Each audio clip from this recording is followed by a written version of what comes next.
Tahun 2017, Sandip Natwani adalah seorang pria berusia 36 tahun yang bekerja sebagai asisten profesor di Moody Government Pharmacy College yang berlokasi di Rajkot, Gujarat. Ia merupakan anak tertua dari 3 bersaudara, yang berarti ia memiliki 2 adik perempuan yang semua telah menikah dan ikut suaminya masing-masing. Saat itu, Sandip yang memiliki gaji lumayan tinggi mampu tinggal di sebuah apartemen mewah Darshan Avenue di Karnanavati Chowk bersama istri dan ibunya Jayshree Natwani, seorang pensiunan guru yang ketika itu telah berusia 64 tahun. Sang ibu sebelumnya tinggal seorang diri di Jamnagar, sebuah kota kecil di negara bagian Gujarat Barat Daya, India Barat. Baru 2 bulan terakhir, Jayshree ikut tinggal di apartemen putra dan menantunya tersebut. Awalnya, Sandip hanya tinggal berdua dengan istrinya di apartemen tersebut. Namun, setelah Jayshree sang ibu mulai menurun kesehatannya karena penyakit stroke yang dideritanya, ia lantas ikut tinggal bersama Sandip dan istrinya. Hanya saja, semenjak sang ibu hadir di apartemen tersebut, Sandip dan istrinya mulai sering bertengkar.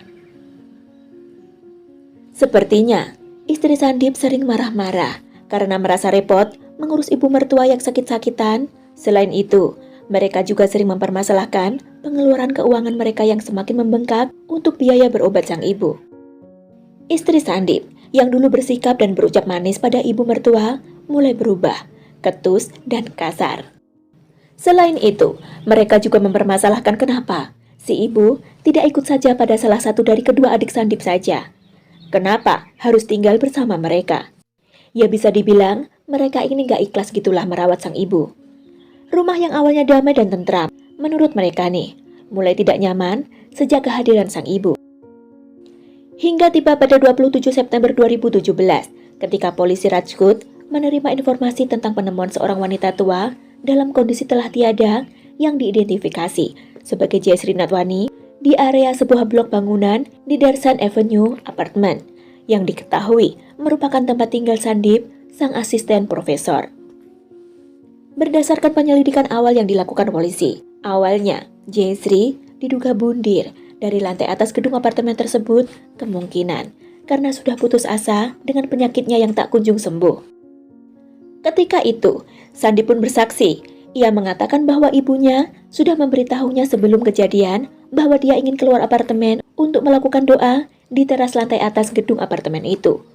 Tak lama kemudian, Sandip didatangi satpam yang mengabarkan bahwa sang ibu ditemukan di lantai dasar kawasan apartemen dan sudah tiada. Hinggalah pada 3 bulan kemudian, tepatnya pada 5 Januari 2018, pihak kepolisian kembali melakukan penyelidikan terkait hal tersebut yang berubah menjadi kasus pembunuhan. Hal ini dikarenakan pihak berwajib telah mengantongi bukti yang kuat.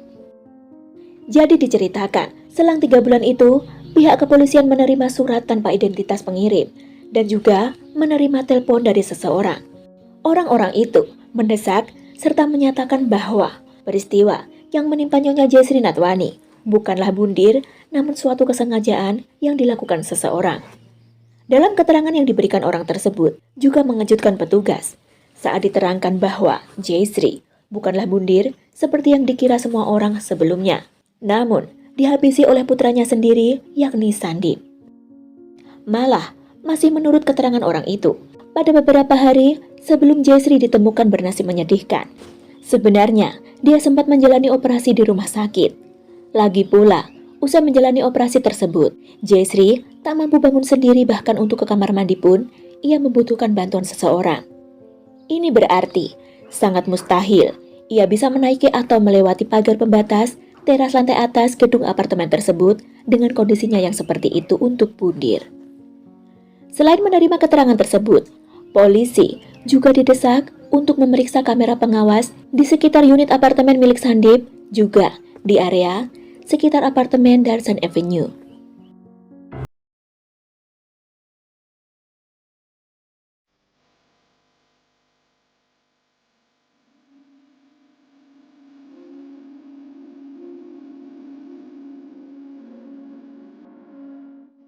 Hasil pemeriksaan pada kamera CCTV tersebut akhirnya didapati. Tampak dengan jelas Pada tanggal 17 September 2017, Sandip memapah ibunya menaiki anak tangga. Sebelum beberapa menit kemudian, ia turun dan kembali masuk ke dalam apartemennya seorang diri. Awalnya, saat dimintai keterangan terkait hal ini, Sandip beralasan bahwa saat itu ibunya memintanya mengambilkan air untuk keperluan berdoanya.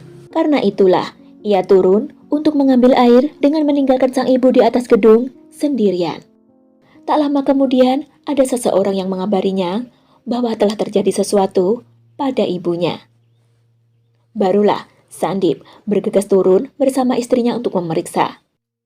Sandip yang telah diamankan awalnya menyatakan tidak terlibat pada apa yang terjadi pada ibunya hari itu. Namun, setelah ditunjukkan padanya rekaman kamera pengawas, akhirnya Sandip mengakui semua perbuatannya. Kepada petugas, Sandip menuturkan ia melakukan itu karena merasa sudah bosan merawat ibunya yang sakit dan tak kunjung sembuh.